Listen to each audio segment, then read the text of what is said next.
सात्मरूप तत्तकं युगे युगे च दर्शितम् तं नमामि देवदेव रामकृष्णमीश्वरम् सर्वभूतसर्गकर्मसूत्रबन्धकारणम् येन कर्म पापपुण्यतारतम्य साधनम् बुद्धिभाष साक्षिरूप सर्वकर्मभासनम् तं नमामि देवदेव रामकृष्णमीश्वरम् सर्वजीवपापनाशकारणं भवेश्वरम् स्वीकृतं च गर्भवासदेवधानमीदृशम् यापितं स्वलीलया च येन दिव्यजीवनम्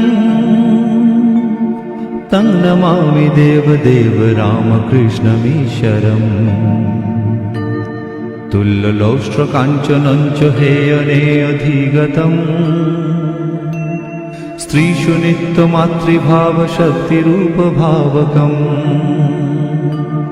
येन भक्तिभुक्तिमुक्तिशुद्धबुद्धिदायकम्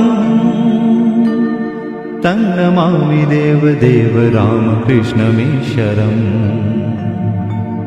सर्वधर्मगम्